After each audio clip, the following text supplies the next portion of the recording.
Welcome back to the finale episode of Cartridge Wars. In the last episode, we brought all 6 of the best cartridges that you guys voted through that bracket system to the end. But right after when the voting came out, it was a dead heat. And then people figured out that they could spam the results and things would shoot ahead for one day, and then somebody would sit there and just click for like 2 hours and get things up. It ruined the voting. And so we have not been able to declare an actual winner.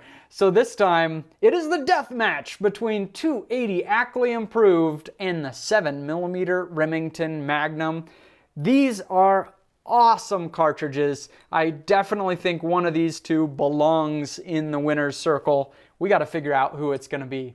Today's episode is brought to you by Sonoran Desert Institute's School of Firearms Technology. A little bit later in the video, I'm going to be telling you a little bit about them. But let's jump into today's video and see who wins. So these are two interesting cartridges to compare because they're both 7mm cartridges. So they can shoot the exact same bullets and the same bullet weights. It's really a question of the container, the case that we're going to put that powder in and how much of it we can be using. The 7mm Remington Magnum shoots about 70 feet per second faster than the 280 AI. I mean, that is tiny. There's very little difference. Let's jump into some ballistics numbers so you can get an idea of just how close these are. So looking at 3 different loads, you can see the difference in muzzle velocities. It is just negligible. The ones we're going to compare here are the 162 ELDXs. I think that's a very good load for both of these. So your 200-yard drop, we're talking about 0.2 of an inch difference between them. It just doesn't even matter. 200-yard drift, we're talking about 1/10 of an inch difference between them. The energy, I mean, there's a little bit of a difference, but it's not a ton. Then we look at 500-yard drop, 3 inches, 500-yard drift, 500-yard energy.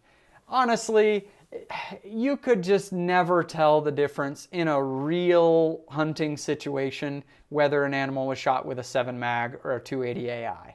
So first point to the 7 mag. But then there's the trade-off. There's recoil. You know, if you're shooting the same projectile faster, it's going to cause more recoil than the other. Surprisingly, it's a bigger difference than I would have thought with only 70 feet per second. It's about 1.5 foot-pounds of energy more on the 7 mag hitting your shoulder. Now, if that is ringing some alarm bells and you're saying, but that doesn't sound right, 1.5 foot-pounds for just 70 more feet per second, that doesn't sound right. We're going to talk about in a minute why that is, but we'll get there. I almost want to say that the difference is noticeable, even at just 1.5 foot-pounds, because it's kind of to that point where we're starting to get near the upper limit of what most people want to be shooting. You know, it's a heavier cartridge. And so there, when you're adding a little bit more, it's like the difference between push and pain, right? So recoil goes in the 280 AI's favor. Up next is barrel length. The 280 AI is going to get away with 1.25 inches shorter of a recommended barrel length using the formula that I use to compare all of them. And the reason is just efficiency, is really the only reason, because they're shooting the same bullet and same caliber. But it does make a difference in barrel length.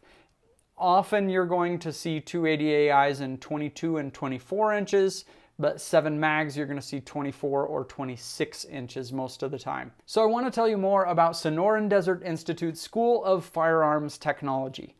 I've gone through a lot of career changes in my career so far. I went from lawyer to photography blogger to creating a whole bunch of different brands to doing internet marketing and now running Backfire full-time. And let me tell you, it makes such a difference in life when you have work that you are passionate about and you love. I love working in the gun industry. With more than 350 million firearms in the US, the time has never been better to learn how you could be a gunsmith. Sonoran Desert Institute offers online firearms technology education with hands-on labs, materials shipped right to your door, Course topics range from AR-10, AR-15, or 1911 armor options to shooting sports management, ballistics, gunsmithing, and more. Get your education and turn your passion for firearms into a successful career. Visit sdi.edu or call 480-999-4767 to get started. So the next big advantage goes to the 7mm Remington Magnum, and that's for rifle and ammo availability. So I didn't want to just make a guess as to availability here. So what I did is I made a list of just some of my favorite factory rifles for hunting, and then after making that list, I went to go see what kind of chamberings they had available. Browning X-Bolt Speed SR, Proof Elevation MTR, you can read the list. Well, only 2 of those have a chambering available in .280 Ackley, but the 7 mag is available in all of them except 3. And 2 of those are ones that you can't get the .280 Ackley either. And so that is a problem with .280 Ackley. I wouldn't necessarily call it a niche cartridge anymore. So .280 Ackley, was created a long time ago and has been kind of wildcatted and used for a long time.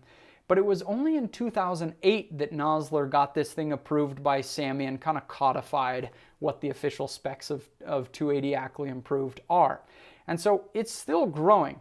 In terms of ammo availability, it's actually really good. It's loaded by Nosler, it's loaded by Hornady, it's loaded by Federal. So ammo I haven't found to be a huge issue, and availability, I do see it on store shelves in normal times. The 7 mag though is absolutely ubiquitous. You're going to find it everywhere. However, so we've got to give a point in rifle and ammo availability to the 7 mag. But one thing you may not have realized is .280 Ackley improved. You can actually just take .280 Remington ammo and fire it in a .280 Ackley improved under most circumstances. And when you do, it's going to fire form it. It will shoot just fine. You're going to lose a little bit of velocity, but usually it works out pretty well. So if you got to go to a store and you're like, I don't have .280 Ackley, you can get .280 Remington, no problem. When you shoot it though, it's going to blow out this shoulder to the new angle and the case a little bit, and then that brass is now fire formed if you were to load it again. So availability is actually pretty good, and in terms of this argument of, run to grandpa's store, when you're hunting and you don't have enough ammo or whatever, .280 Remington or .280 Ackley improved, you're covered. And so ammo availability, I'd probably give a tie, but the rifle availability goes to the 7 mag. So earlier I said that there was a noticeable difference in recoil between these 2 cartridges, even though there's only 70 feet per second in velocity difference. Here's why. It's because the .280 Ackley improved is much more efficient. The 7 mag is using about 4 grains more powder to go just 70 feet per second, because we get to a point of diminishing returns where adding more powder is just barely speeding things up. The .280 AI is like perfectly efficient. It's just right on that scale where you're getting big gains and then it stops before Magnum madness. And so you're going to get a little bit better barrel life, maybe 200 shots would be my estimate, but you're also getting that less recoil. But you also need less powder. I figured out the price. It's about 2.85 cents per shot you're saving in powder. Magazine capacity also goes to the .280 Ackley improved. You're going to get 4 or 5, where in the 7 mag you're probably only going to get 3. And so that's a significant advantage in my mind. Sometimes an opportunity happens, like I shot an aoudad, and 30 seconds later a whole horde of pigs comes over the hill, and I was able to take some shots at pigs that same day. So sometimes things just happen, or you're shooting a very large animal like a moose, where you're almost always going to take more than 1 shot because it takes a minute for that big of an animal to die, and they usually don't sprint off immediately. So that capacity can be very, very valuable. Next is reloading ease. I don't think I can really give a point either way. Some people have a problem with the belt on the 7 mag. Stories are told if you reload it a whole lot of time, you can get some bulging and stuff, and people have clever collets there for when you're reloading. I don't know that I've found that to be necessary. The 280 AI, the claim is that this sharper shoulder angle kind of crimps things in and it doesn't expand the brass as much and we need to do less trimming. Again, I don't know that I can say that from personal experience, but it's a claimed benefit. At this point, we're getting into the tiny stuff. So I think it's time for you guys to vote. What's better, 280 Ackley improved or 7 Mag? Who wins this season of Cartridge Wars?